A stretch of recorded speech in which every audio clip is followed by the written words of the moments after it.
The dilithium crystal chamber was designed at outpost designated Saran T1, stardate 40052. Some of the Federation's best engineering minds participated in its development. Oh, that's the visiting dignitary talk. What's the inside story? Off the record. Access denied. Personal logs are restricted. Great. Another woman who won't get personal with me on the holodeck.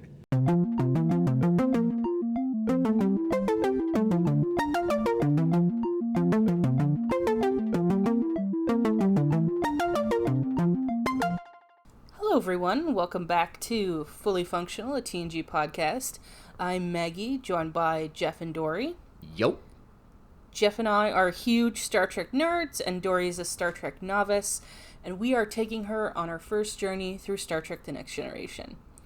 Today we'll be talking about the Season 3 episode called Booby Trap. Original air date October 28th, 1989. And as always, we'll take it to Dory for the recap. Okay, so we start off, Geordi is on a beach with a lady. Her name is Christy. Geordi is on a date, and it's very cute until he summons a violinist to play some real, I wrote klezmer music, but I don't know if it's necessarily klezmer music, but it's a real jaunty violin. Yeah. And Christy is not into it.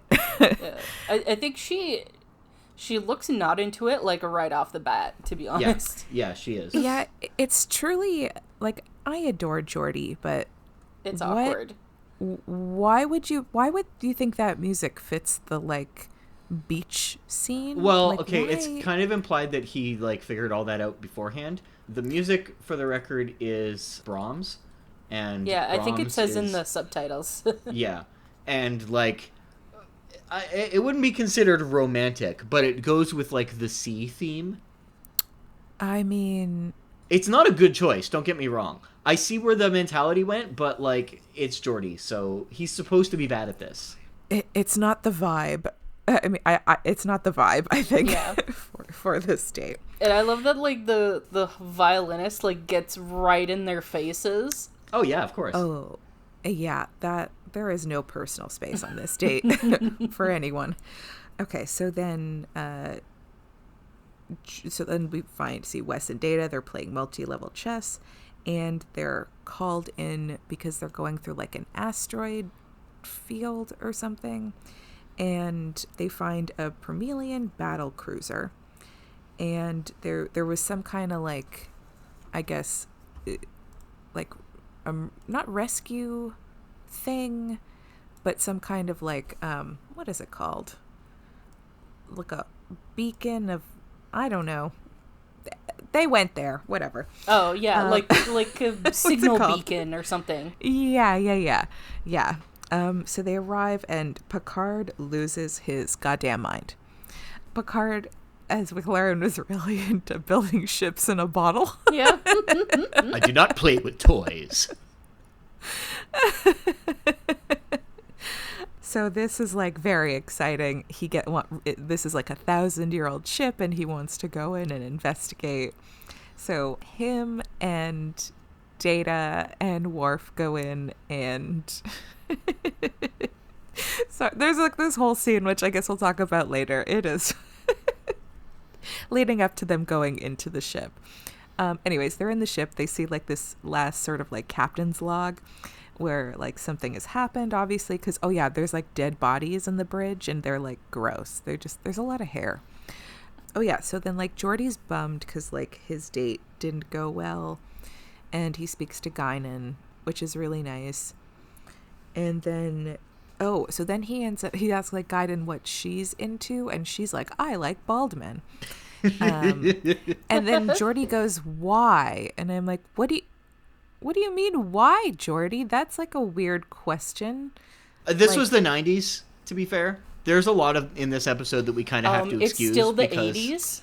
Is it actually? Yeah, the episode's still... It's 89. Oh, fuck. Yes, you're right. Yeah. But okay, also, so I was like, Picard is literally right there. Yeah. Well, not literally. He's on the other ship, but, like, how do you... dismiss a bald man, the attractiveness of a bald man, when you know Picard? How does that even happen? So I was like, Geordi, don't let anyone else hear you say that, because you're gonna get in trouble. Can you be court-martialed for shit-talking the captain? I don't know. Is that how any of that works? So, yeah, I did enjoy that conversation. I mean, anything with Guinan makes me happy. So, okay, the gang gets back from their little field trip to the ship, and they notice that, like, there's a drop in their energy, and, like, the radiation level goes up. And the short version of all this that we sort of learn is that, like, the more energy the ship uses, the higher the radiation goes. And so, like, anytime, like, they try to do something to sort of get out of this asteroid field, it only makes things worse. So Geordi is tasked with figuring how to get the fuck out of there.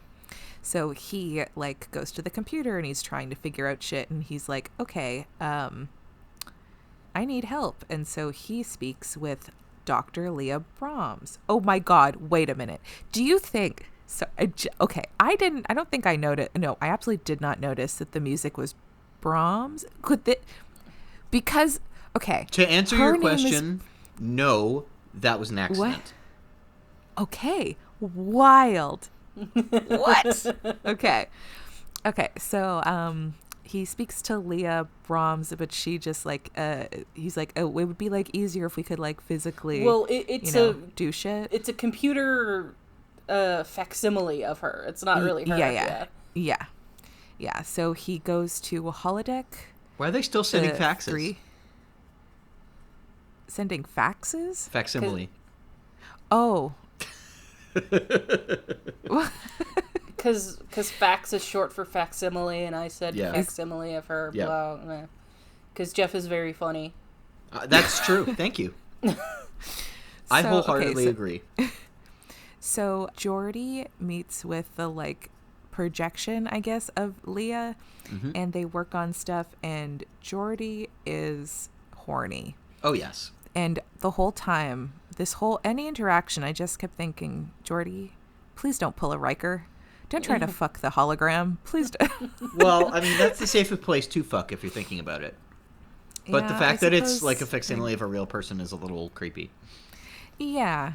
As is most of the part about Geordi, but we'll get to that later. Yeah, so, like, Geordi works with Leah, or fake Leah, computer Leah? Yeah, let's go with computer Leah, to figure out, like, a solution? Dr. Leah Enterprise Computer. Oh, but before he brings her down... God, there's so much I want to say about this stuff, but, like, the specific lines, we'll get to it later. Stick with the main summary. Okay, summary. So they sort of come up with, Geordi sort of comes up with, like, a plan where basically they want to divert all the energy to just, well, like, they want the computer to take over, because to get through the asteroid field, like, the thing they want to do, the maneuvers, it's like 1,000 moves per second, and people can't do that. So Geordi wants to just convince everybody to just let the computer do it, but, like, Leah does some trial and error, and it's just not consistent. Actually, Geordi is, like, very opposed to the idea. Computer Leah is the one trying to push it. Yeah, so eventually they decide, because Geordi's very stuck on, like, the human element, because the computer can't do it consistent every time. So they instead decide that the best way to... we also learned this is why that ship is, like, out there and everybody died, is because they were stuck in the same field and all this shit happened to them, but they didn't have a Geordi. Mm-hmm. So, their loss. I mean, I suppose literally, shit, sorry. Anyways, so, okay, they decide basically they shut everything off and divert, like, power to, I think it was, like, 2 thrusters and just the, like, very minimal life support to get out of there. And Picard's like, I'm gonna do it. So he dismisses Wes, and he sits in the seat, and he just presses a plus and minus a few times. Actually, he's pressing left or right. Whatever. He goes back and forth, And then they just give like bursts, and they're kind of going through this, asteroid field. And then Picard like slingshot space. Well, it doesn't even, I don't know if it's even necessarily slingshot. They use the term slingshot. To me, it just looked like he like grabbed, sort of like used the big asteroid's like gravitational field, and he just sort of like, I don't know. Well, I guess it is slingshot. Kind of flung himself around, and they were able to get out of there. Yeah. The way that they did it, the effect was like absolutely not physics correct in any way, but that's okay. Yeah. Canceled. Call the Well, police. No, I'm okay, kidding. a ship that size being controlled by only 2 thrusters also wouldn't make any sense, because that only gives you 2 directions for which you can possibly move. Mm-hmm. Yeah.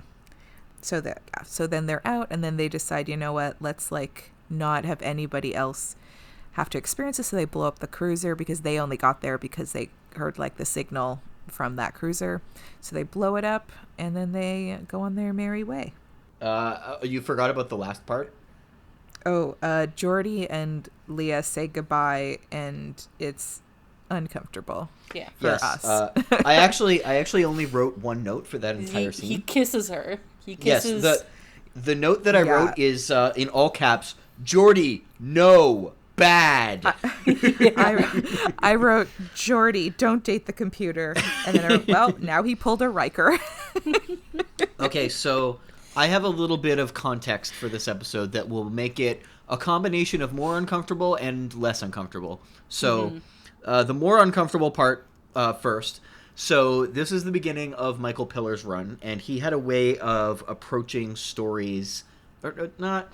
Yeah, okay. He wanted to approach his characters as if like he was understanding their personality a little bit better and exploring them a little bit better. So like, here's our profile of this person. How would they react to this situation? So the original story idea was that Picard was going to have a crush on this woman, but then they were like, no, I think that Geordi falling for something that's a representation of the computer makes a lot more sense, because Geordi is that awkward guy who's like he'll go out on a date, it won't go well because he's in love with his 57 Chevy at home.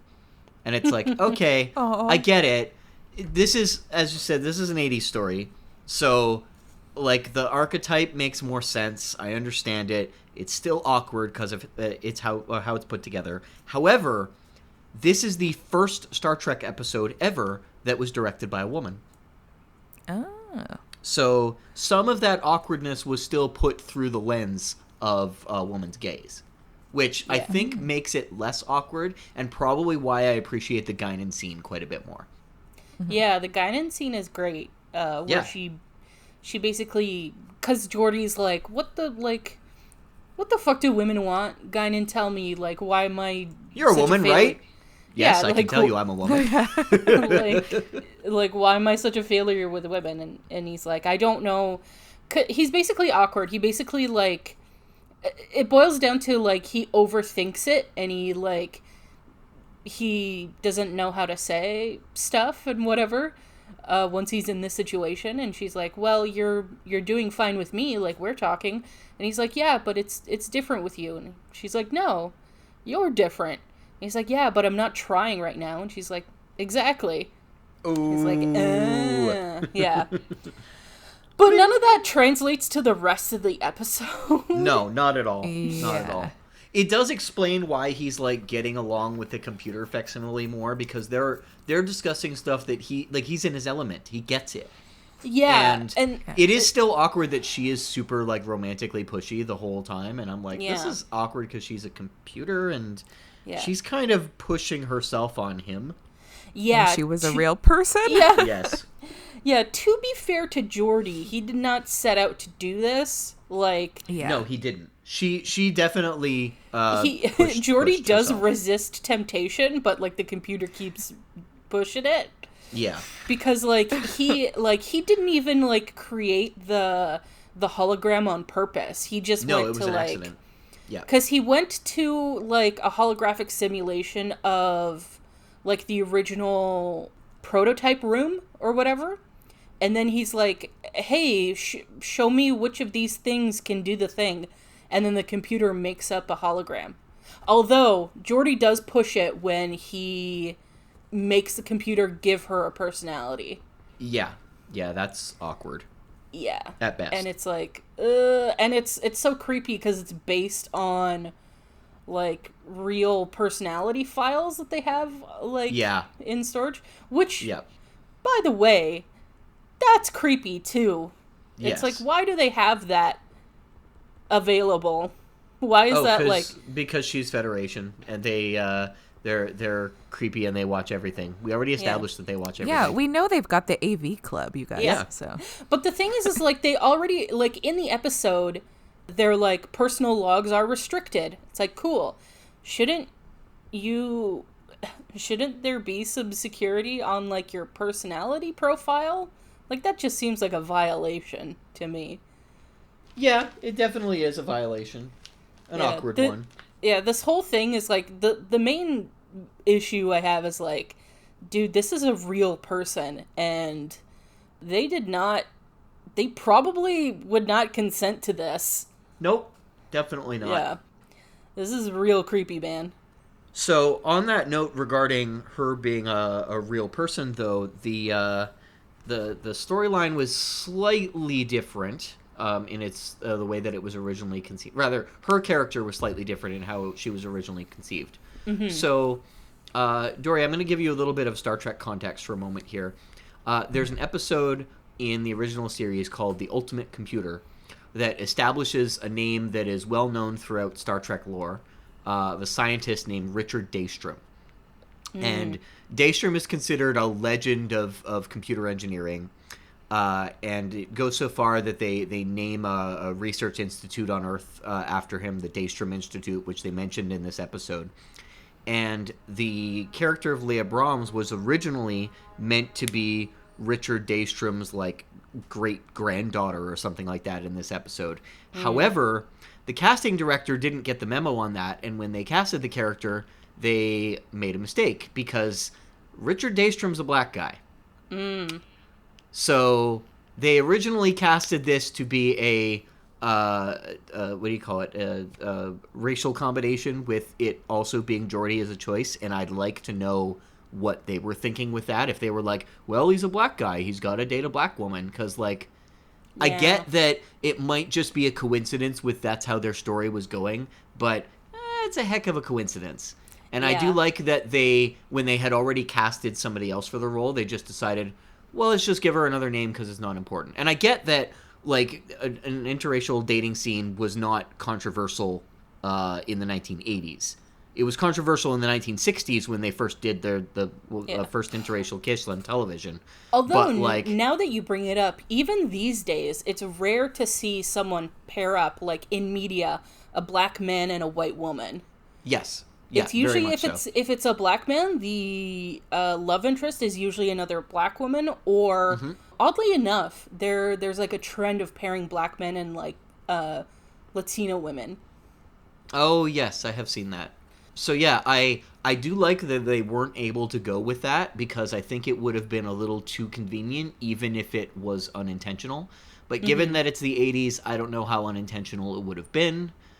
It's like I said, the story of the episode and the lore of Dr. Daystrom being like a big part of Star Trek's history, it adds up. I just think it's very convenient. Yeah, that's true. Yes, so that's my story. The other thing I was going to bring up with Geordi is, to me, because you were mentioning that they wanted it to come off like he's basically in love with the computer, right? Yes. Not this person. Yeah, but he's in love with his 57 Chevy. Yeah. To be honest, it didn't come off that way to me. No, it didn't. Because, like, I don't... It wasn't, oh, he's in love with the computer, as much as the only one that he can love is the computer, or the only one that he feels comfortable being in that situation with. That was the intention behind that. So it's like the guy who loves his 57 Chevy at home doesn't love the car. He's not, like, going home and going to, like, put his dick in it. Yeah, I'm not implying there is a that. TLC show where that happens. Yeah. Ooh. Yeah, but the thing you described, it also did not come off that way to me either. Okay, fair enough. I don't, like, we don't really know anything about the woman at the beginning that he's having a date with. That's true. But the way I interpreted it is that maybe he's just not picking women he has anything in common with. Yeah, that could very much be it. That's kind of, because the way he talks to Guinan is weird, because he's like, I don't know, like, why can't I succeed with a woman like Christy? And I'm like, I don't know what he means by that. Mm-hmm. But it seems like, to use sort of like an antiquated way of putting it, he's going after women out of his league. Dude, he's the Like, chief engineer on the flagship of the Federation. I think That's they're true. in his league. Oh, that's true. I don't mean that in like physical attractiveness or anything like that. It's just like, to me, it feels like he's just not, He's a nerd. It feels like I was going to say, they set him up to be like the nerd. So like, yeah.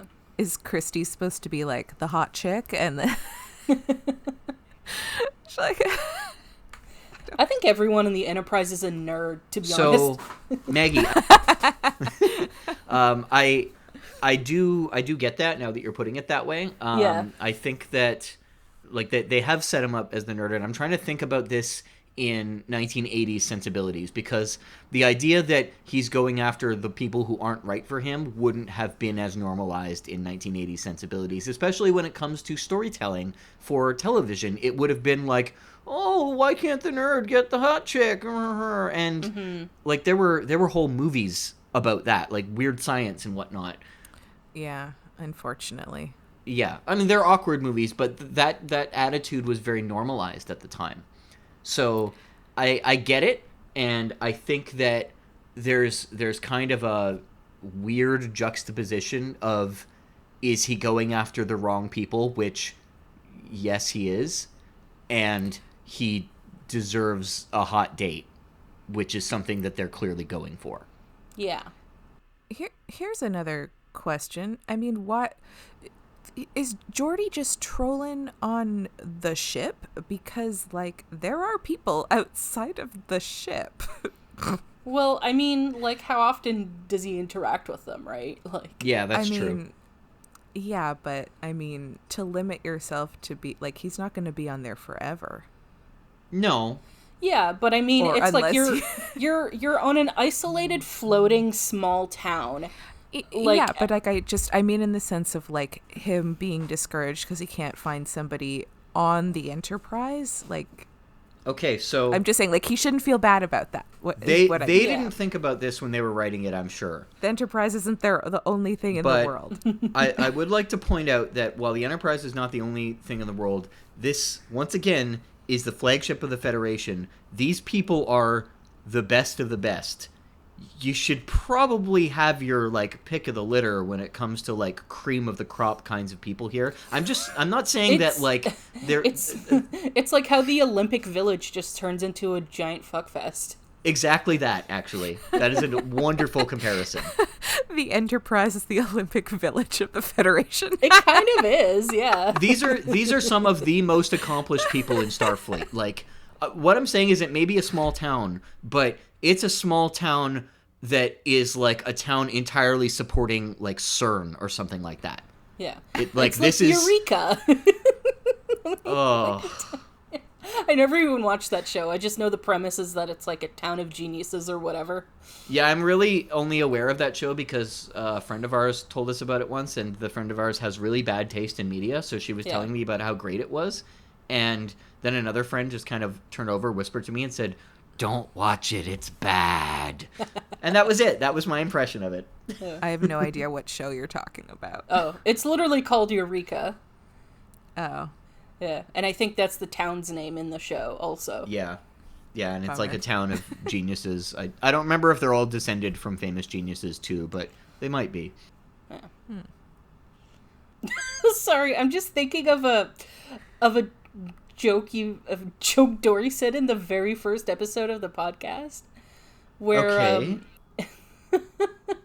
because when I said like Eureka, it reminded me of when Dory, in the first episode, we were explaining that there's multiple ships called the Enterprise.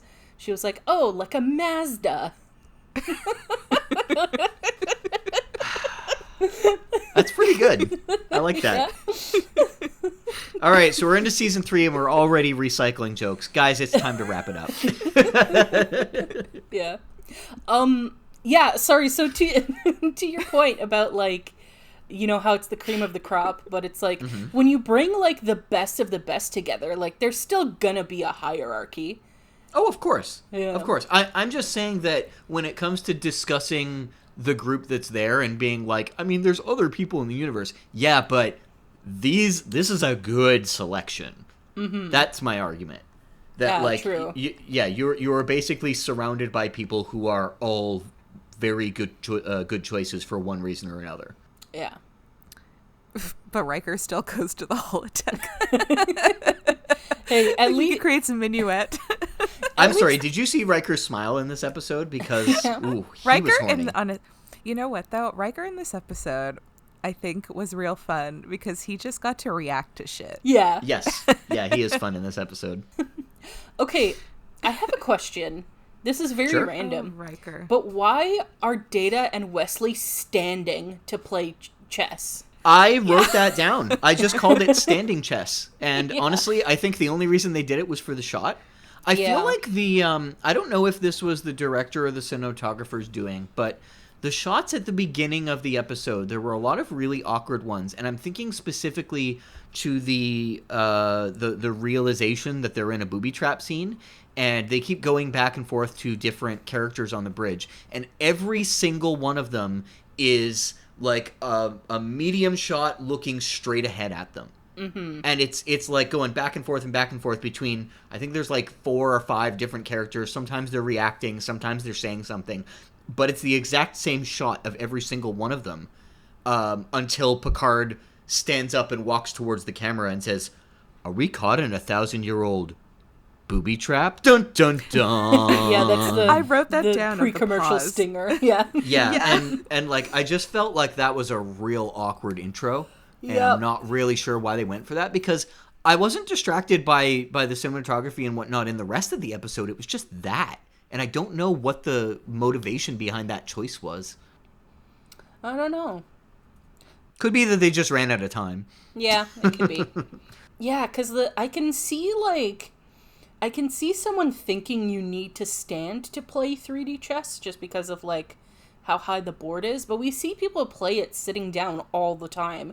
The first time that 3D chess is ever seen in Star Trek, which is in the original series, they're sitting down to play it.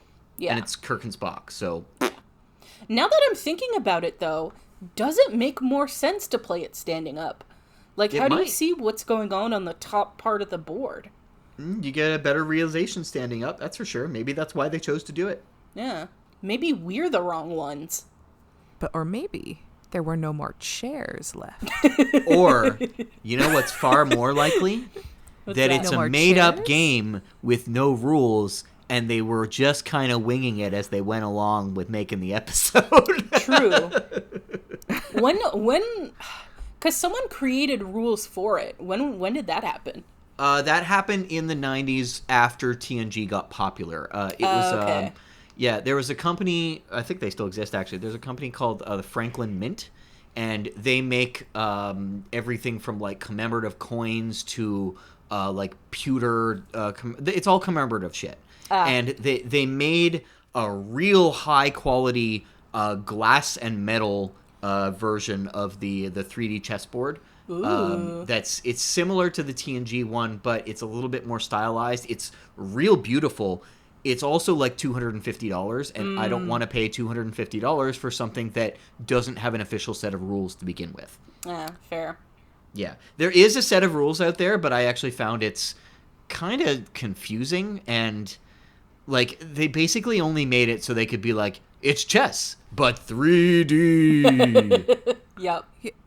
You know what I just realized is that they really, like, different franchises or whatever, really love to take chess and be like, now it's our chess. Yeah. Yes. So, like, in this, they do the 3D chess. And then in Harry Potter, they have wizard chess.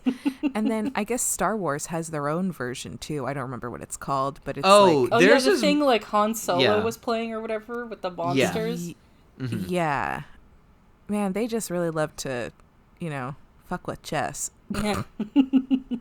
I I don't know how to play chess, so it doesn't mean much to me. But I mean, people love chess apparently. I know, hot take.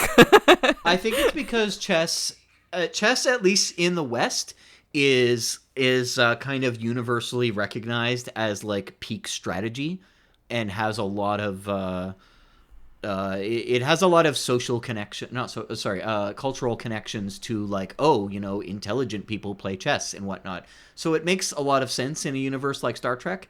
But at the same time, chess is not the most popular strategic board game in the world. I'm pretty sure that's Go. Yeah.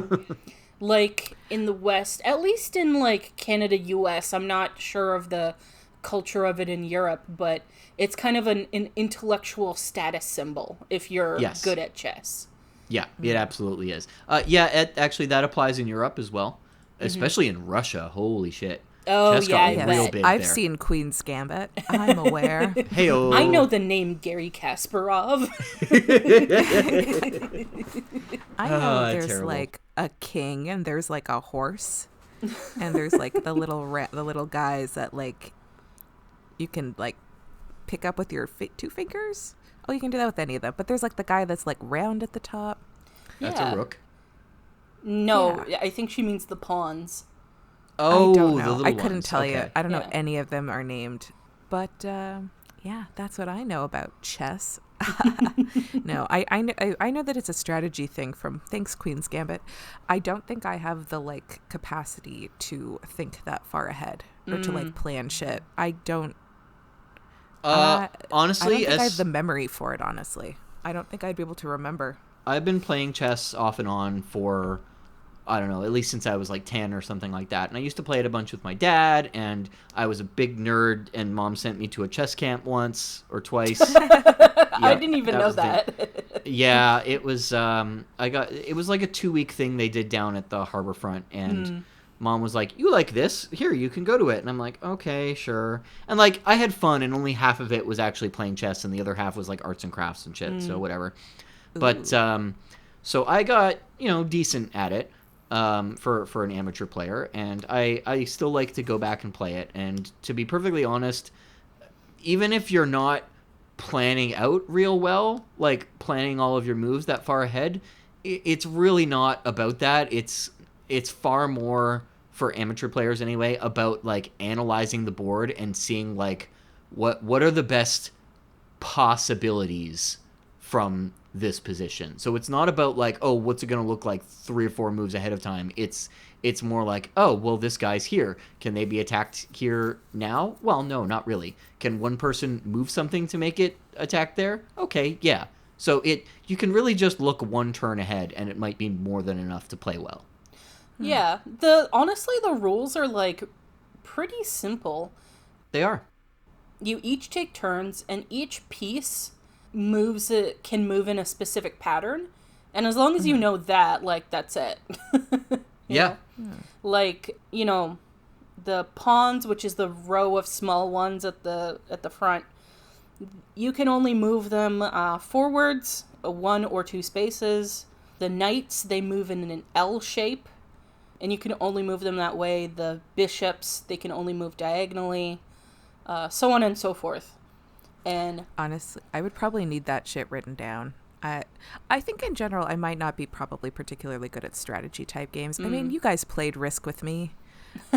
You kicked our ass. yeah, you did pretty well. I mean, until you guys took over. Yeah. I did very well. That was my first time playing Risk, and I did That's the point. You did destroy extremely well considering that it was your first time. until and it got to. But then, like, Maggie, you like came and plowed me down. You took Yeah. over. You taking Asia and Australia from me. But Yep. here's the After I- thing. We were playing, what was it, 5 players? Yeah. Yeah. You managed to hold on to Asia. Do you know how fucking hard that is? Yes. Like, No, I've never did play before. I've literally never seen that before. Besides, like, end game when there's only 2 players left. yes. Like, you Oh my did God, that when you near said the beginning. Endgame, you said Endgame, I literally thought of the Avengers. And I was like, I don't remember that happening. Nope, you're talking about something different. It's not it's a universal term. It's not a the word same that thing. existed long before the Avengers came out. I know. But Stop being a that's just- nerd. it's like, But also, I say as we continue to watch Star Trek. oh yeah, also risk is half strategy, half luck. Yes, very much oh, so. I was very lucky. Yep. Yeah. I also made weird trades with people, though, too. Oh yeah, we did side deals that usually are not a part Yeah. of the game, but I think it does make it more fun. Yeah, I did a few deals where I was like, I'll give you this if you give me that. It was a good time. Yeah. Yeah, so that was our chess corner, I guess. Or like something that's like 2 seconds in the episode. Yeah. I think if you gave chess a shot, you'd probably be better at it than you'd think. I mean, well, Only someone one way to tried find teach out. me. Someone tried to teach me once, but it didn't go well. I like immediately forgot all the rules and like what I was supposed to be doing, and then haven't done anything regarding chess really since then. And this is like quite a few years ago. I think you're shooting yourself down too much having only played once. I mean, maybe if I tried again, I just don't know. I don't know if I'm interested. Okay, fair enough. Fair. Yeah. Because, I like... mean, my old age, learning something new. You can't keep teach an old dog new tricks. Yeah. As Jordy said, I can live with that. Harp music. But that's the thing, is, like, I disagree that being good at chess means that you're, like, super smart automatically. Yeah. Oh, yeah, 'Cause absolutely. It's also, like, if that type of game doesn't appeal to you, or that's not, like, what you like to play, then, like, why play it? You know? Yeah. Like, yeah. The thing is that, like, strategic attitudes, partially because it's a very, like, male-dominated thing of, like, oh, everything has to be strategic, all intelligence is strategic, etc. all logic, no feelings. Yeah, exactly that. Because it's considered, like, a cornerstone of that, like, oh, well, this is entirely about logic and thinking things out, and it's like, that's not even how it works at the high levels. At the high levels, you are literally playing against an opponent because you know how that particular opponent plays. And it's not about what strategies they logically think out. It's about how they prefer to play because it makes them feel better. This is like, tell me you've never played The Sims without telling me you've never played The Sims. Yeah. This, like, I don't want to get us off into a tangent here, but, like, I just feel this needs mentioning, is this can go off into a whole thing about how, you know, quote-unquote male hobbies are more valued than female hobbies, you know? Oh, for sure. And this is all in quotation marks because any gender likes anything, you know? But the ones that, like, society as a whole labels as male versus female. That's why, like, casual games and games that are, like, that women tend to play more often are devalued. Well, I mean, everything women values. I mean, that's the whole concept of being basic, isn't it? It's people making fun of things that women like. Yeah. Because a lot of women like something they're basic. When it's like, no, they like it because they enjoy it. Like, having a name for it is very stupid. Yeah. I mean, the So. reason... It's just another, like, way to be a frickin' hipster. Because it's basic because it has mass appeal. Because they're enjoyable. There's a whole College Humor sketch about it. And it's like, you know... Who fucking doesn't like a pumpkin spice latte? It's a fucking... It's a ginger milkshake you can drink, like, all the time, you know? Like, who doesn't like twinkle lights? They bring a nice atmosphere to a room, like... Or Mars. Yeah. I think that's the second callback this episode. Oh, yeah. Callback episode. It's all coming back to us. Now. Oh, I just recently listened to that Celine Dion song. It's Oh, it slaps. yeah, it slaps so hard. Me and my brother used to have a thing called Celine Dioning, where you just listen to 3 Celine Dion songs in a row and scream sing them. Nice. It's a good time. Also, Highly recommend. 10 out of 10. I totally didn't realize that the Deadpool 2 theme was done by Celine Dion. Yeah. Yeah. I'm pretty sure they did that on purpose, just Of course. to be trolls, which is Yeah. great.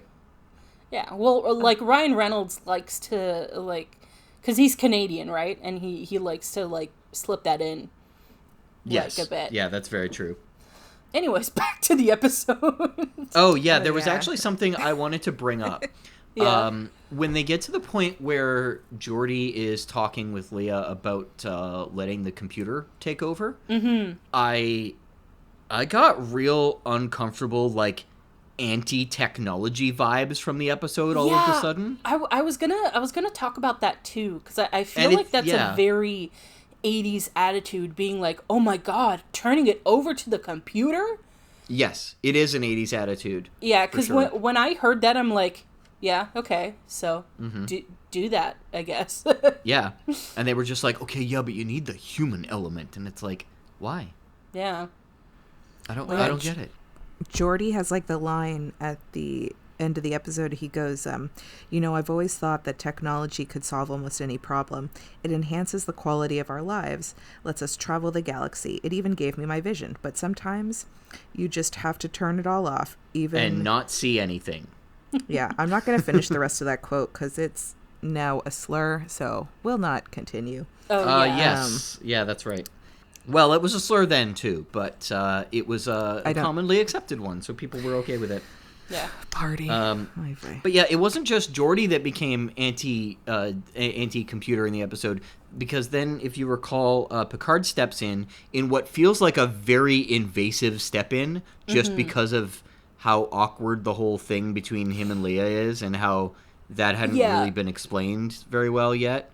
Yeah, because Picard, I don't think Picard did anything wrong by going in there. It's just no, not at all. It feels like he walked in on Geordi doing something he shouldn't be doing. Yes, which is and kind of that definitely has to do with how the episode framed it more than anything else. Well, I mean, that's kind of what is happening a little bit. Yeah, a little bit. Yeah, because what Geordi is doing is inappropriate, like the way he's doing it. But then with Geordi telling him, "Hey, we got to let the computer take over this," he's like, "Okay," and I'll think about this. And he goes back to his ready room and sits there in the dark. Yeah. And it's like, it's not that horrible. Like, you let the computer do things all the time. Yeah. I mean, and it's also not like, here's the thing, like, that attitude somewhat is still pervasive. Like, I think people are still very uncomfortable with the idea of, like, self-driving cars, you know. Yes, that's true. At least, that's true. Like, I think majority of people are, like, on board with that idea, but not with the idea that, like, you couldn't take control yourself somehow. Yes. Like, yeah, and actually that would have been a very new idea, not necessarily in sci-fi, but it started to look like it may be possible in the future back in the 1980s. Like, I think Jeff, when we were in Vancouver, I think the subways were, like, self-driving, weren't they? Like, yeah, they're all on a timer system, yeah. Yeah, they didn't have drivers. And, like, that was fine. Yeah, but also the thing about their, well, okay, it's not a subway system, it's more of a above ground rail system. Yeah, it doesn't go underground. But so with the SkyTrain, it's a little bit different because it doesn't have to turn left or right. It's going one direction. Yeah, it's on a track. Or the other direction, and that's it.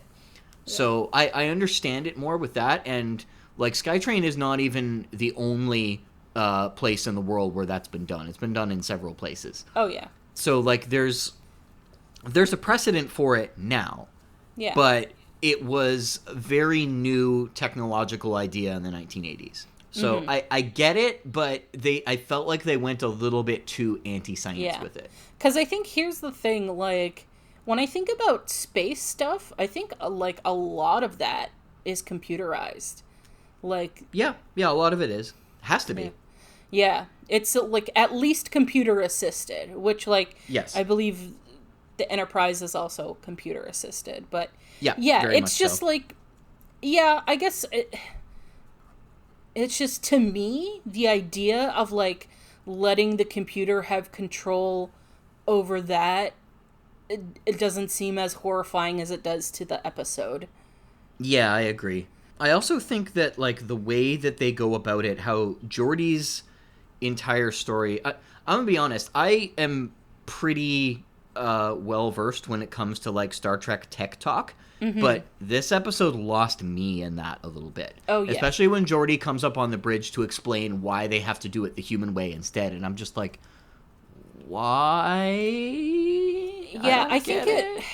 Well, I think what it boiled, like the technobabble was just like whatever in this episode, but I Yeah. think what it boils down to is that like the booby trap, which by the way, they don't explain it super well. Like basically what it No, is it like just there's exists.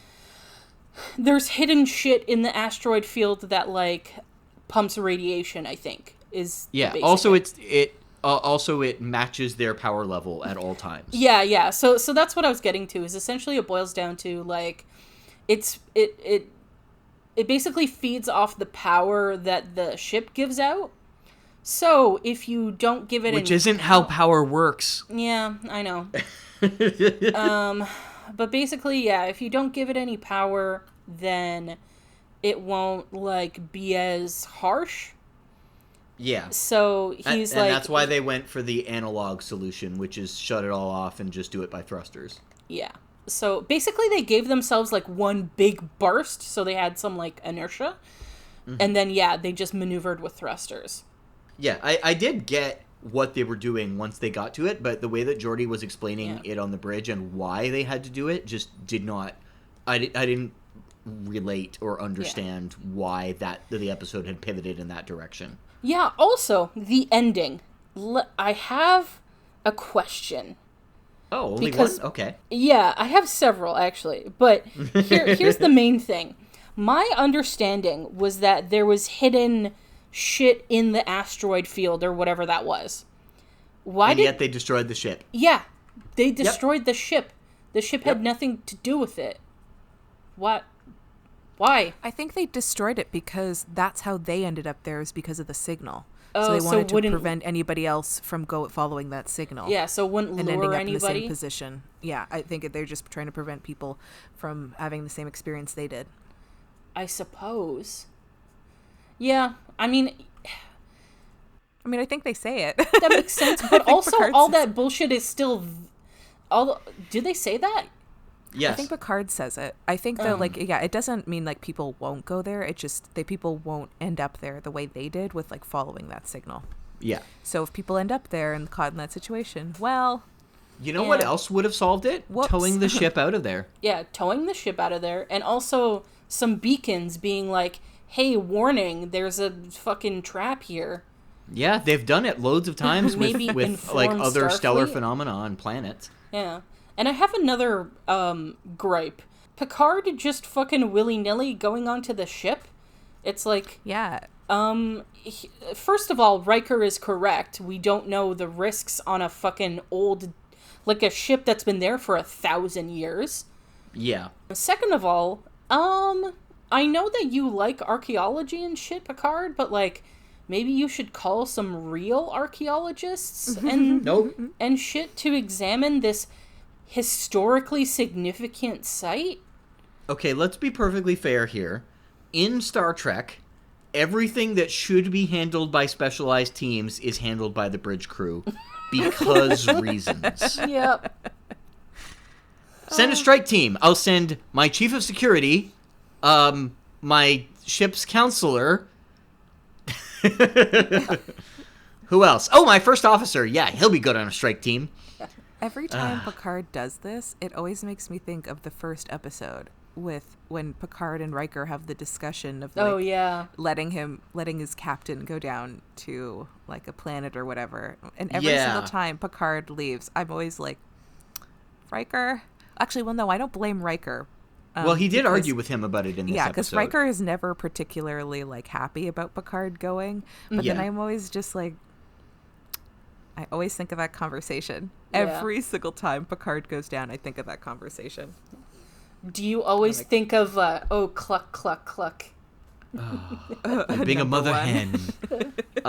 So there is a precedent for that, because in the original series, Kirk would always go down with the crew. No real reason why. It would always just be like Kirk, Spock, and either Scotty or McCoy, and then usually a random red shirt who was there to get killed. Yeah. Just to further the plot. So the whole precedent of always sending the captain down, I guess that didn't sit quite well with Gene Roddenberry as they were conceptualizing the series, and he was like, well, we've got this new captain who's more like dignified and whatnot, so let's try to separate these roles a bit more, which I don't hate. I thought it was a good idea, but it still doesn't make sense that you're sending the bridge crew down all the time. So, like, you know. Yeah. I mean, I get it, because it's a show and there are main characters and whatever. That's exactly it, yeah. Yeah. I mean, I think it just shows, like, the different style of captaining that Picard has to Kirk. And yes, it really feels like they try to differentiate from Kirk, like, really quickly, like, right off the bat. Yeah, and I feel like they did that extremely successfully. Oh, and yeah. And it's one of the reasons that the show was able to endure by having such a different approach to their characters than the original series did. Mm-hmm. Dory, you said you had a lot to say of this episode, and I feel like Jeff and I have been dominating the conversation. Oh, no. All good. Can we talk about Picard? Okay, I love his excitement about going to the ship. Mm-hmm. And I enjoy Troy and Riker's enjoyment out of watching Picard get excited. Mm-hmm. But I wrote down Picard's entire exchange of, like, about the fucking bottle. Oh, yeah. The ship in the bottle. Oh, yes. That's something that you'll hear about again later on, except through bloopers instead. It's the very thing funny. that I thought was the funniest bit of all of this is Picard talking so much about this, is that how many people on this fucking ship make models of boats and shit? So many people. Yeah. So Worf is literally there and he's like, I don't play with toys. And it's like, bro, we've literally seen you making Well, he said boat. I didn't play with toys. Like, he didn't do it when he was a boy. Because Picard, that's true. I do Because not play Picard with said toys.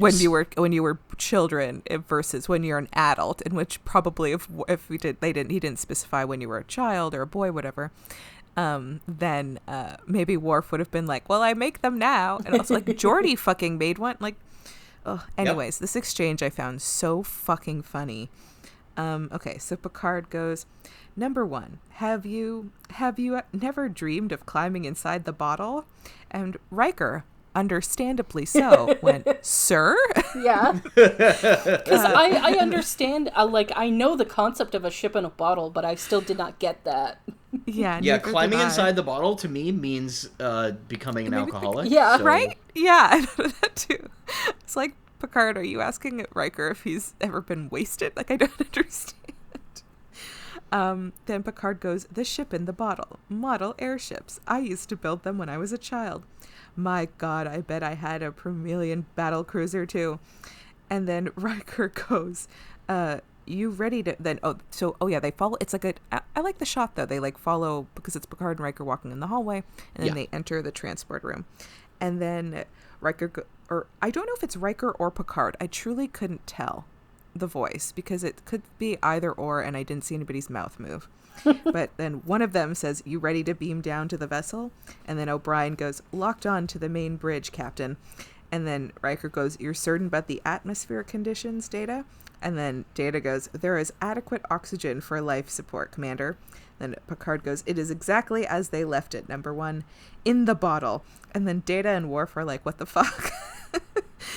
The ship in the bottle. Oh, good Lord. Didn't anyone here build ships in bottles when they were boys? And then Worf goes, I did not play with toys. And Data goes, I was never a boy. And then O'Brien goes, I did, sir. And Picard is like, thank you, Mr. O'Brien. Then I was like, nobody cares, O'Brien. Oh my God, nobody cares. Wow. Stop I don't know hating why. on O'Brien. He's just the everyman. I don't know why, but I have to not yell at him, but I have to argue about him. Man, that's going to suck when we get to DS9. Because that's the thing. He hasn't done anything, but for whatever reason, I just want to. I guess it's not that I like have to be angry with a character, but like I like everybody on the bridge crew. Yeah. So like I need to have my. You need to pick someone to like, hate. Yeah, I don't want to. Oh, say they'll I have give to you someone to bully hate someone, later on. but They'll give you 'Cause I- someone to actually hate. Don't worry. You won't have to hate O'Brien. You can. Okay. You'll have someone else. It's Don't like worry. I don't worry. actually hate O'Brien. I just, you kind of need someone to like.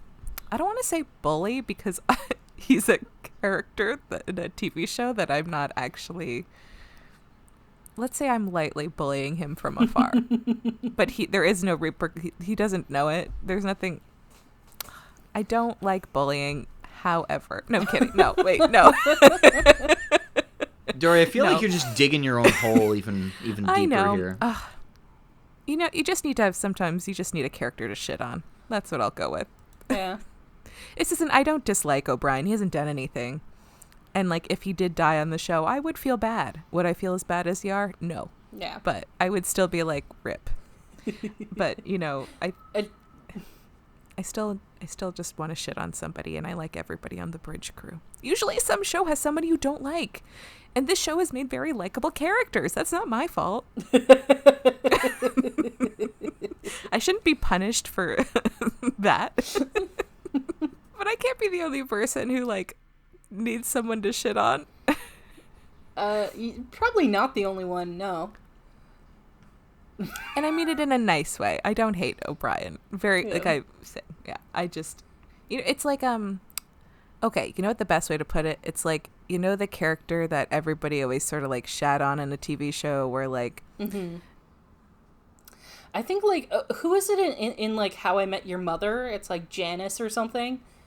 I don't remember her name, but there was like it was like Robin's work, like this person she worked with, and she would always blame stuff on her, and she was a perfectly nice person, didn't do anything wrong, but you just sort of I think it was Patrice. Yes, Yeah. I think you're right. Yeah, so O'Brien is my Patrice.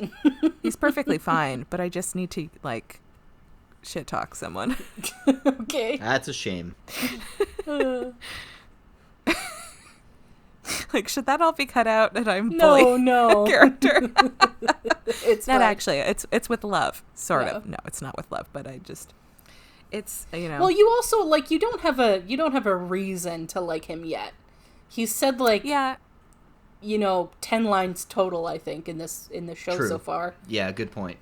Yeah. And one of them's about chips and bottles, which nobody cares about except for Nobody Picard, cares, so. O'Brien. Yeah, I just during that scene I just wanted to say to Picard like, stop trying to make ships and bottles happen. This isn't a universal thing, Picard. Not everybody plays ships and bottles. It's like a very specific, but yeah, I did enjoy that. And then I've got like a lot of Geordi notes, but those are like quotes and stuff that I guess save for like favorite quotes. Well, then, should we move into favorite moments? Yeah, I think it's about time. Sure. Okay, so I have a few of these. Okay, so we'll start off. Well, I'll do in like chronological. So, I did love. I mean, it was like a serious thing, but I do love when like the whole team gets together in the conference room to discuss strategy or whatever. Mm-hmm. So I enjoyed that. Okay, so then this is so stupid, but I laughed. So Geordi, this is all that happens in this like little bit. Geordi is in the like engine room or whatever. He sits down, he presses a bunch of buttons, and then just goes, "So why can't we move?" Just like, what are you doing? And so then it's the setup of him going back into holodeck 3 to like deal with all the shit in there. So then Geordi is like asking questions about like stuff of the ship or whatever, and then he goes, that's visiting dignitary talk. What's the inside story? Off the record. And then the computer goes, access denied. Personal logs are restricted. And then Geordi goes, great. Another woman who won't get personal with me on the holodeck. Yeah, I liked that. And then there is, this made me laugh so hard. Okay, so the radiation shit is like going up, so the computer goes, Geordi's still in the holodeck. And so the computer goes, energy reserves reaching critical stage. Standard procedure requires termination of all simulations. And then Geordi goes, computer override standard procedure. And then the computer goes, override authority restricted. And then Geordi goes, what? Computer? Just the way he delivers that line is so fucking funny to me. And then my favorite line of the whole episode, in which I would like to use in my daily life. So Geordi and Leah have come up with a thing, and so he's running out to like tell the crew. And then he says to her, don't go away. I mean, computer safe program. I want to say that to people. You can. Like, instead of like, wait, hold on, just computer safe program. Anyone who grew up with TNG will probably get it. I love that. Oh, maybe that'll be a cross stitch. Computer safe program. Perfection. I love that. Yeah, I mean, here's the thing with this episode I found. I love Geordi. I was really happy to get an episode that was focused on him. However, I wish it was not this episode. Yeah. That's totally fair. I, like, my favorite moments you already covered. For the most part, except for Worf saying, I did not play with toys. Yeah, that's great. And I actually like that for a reason outside of the episode that you'll see once we get to the end of the season. It's in the blooper reel. But there's something that I really like in the episode that not a lot of people notice or care about. And it's something that I think they only do in this season. So throughout Star Trek, they've had sound effects, various sound effects that they'll reuse for something until they find the sound effect that they're comfortable using every single time. So like sometimes they'll use like a door chime effect that they don't like for a couple of episodes, and then they'll go back to the other one, or they'll find one that they like better or whatnot. And so the one that they use in this episode, once they're ready to break from the booby trap, is Riker does an all hands communique, which is it broadcasts it to the entire ship. And it's just 3 notes, 2 of them are repeated, and it's an octave. And I love that fucking sound effect.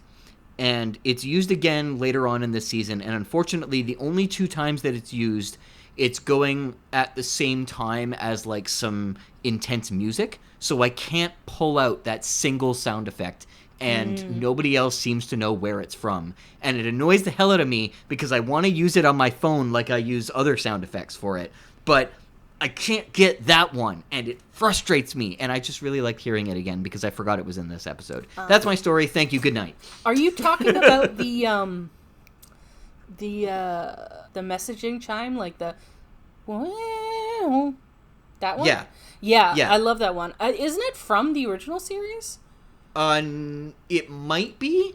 They have another one that they use more often in the original series that sounds more like a whistle. Whereas this one doesn't really sound like a whistle. They might have used this one once in the original series. If they do, I don't really remember for sure. All I know is I like this particular one, and I know the time when I first heard it and I recognized it from is later on in this season, and then I don't think it's ever used again, and I'm frustrated by that. Mm-hmm. Yeah, because I actually did notice that sound. Oh, good. Yeah. It's satisfying, isn't it? Yes. But I'm like, oh, they used the TOS sound, but now that you're mentioning it, I think you're right. The one in TOS is like a whistle. Yeah. Where this one isn't. It's also a whistle in the same kind of tone where it starts low, goes up real high, and then comes back low. Mm-hmm. But it's not as synthesized as this one sounds. Yeah. Oh, that sucks. I'm a huge dork.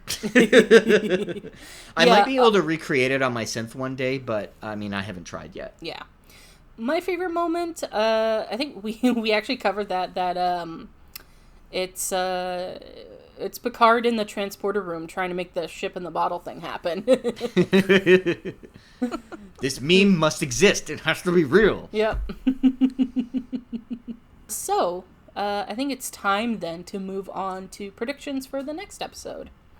Yes. Ooh. So, the next episode is actually another Geordi episode. Which is great Yay. because that's what you were hoping for, that you would get a better one. Yeah. Yes. So, this episode is called The Enemy. And your little tidbit is that Geordi is forced to make friends with a Romulan. Oh. Oh. Okay. Okay. I don't know. This came really quick. Idea-wise. Okay. Quick is good.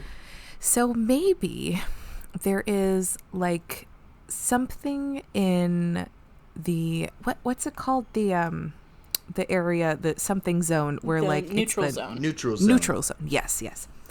So maybe there's something in the neutral zone that's like important, and it's like some kind of like a not a vessel, maybe like a shuttle or something, and it's got something important in there, and it's was sort of like everybody is sort of alerted that it's there and everybody wants it, and it's sort of like a race to get there. And maybe the Romulans are also trying to get to it too, and they get to it, they transport it. It's some kind of mechanical piece. So that's why they send Geordi.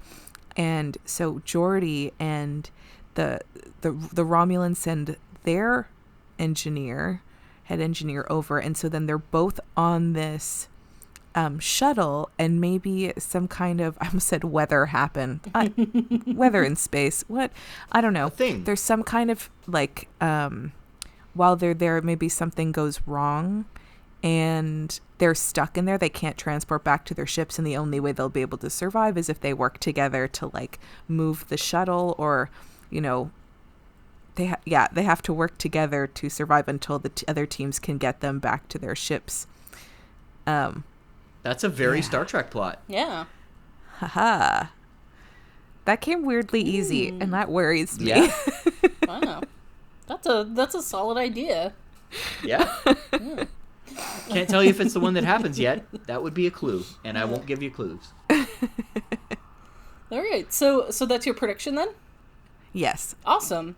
So, if you'd like to see if Dory's correct, watch along with us and join us for the next episode of Fully Functional, a TNG podcast. Goodbye.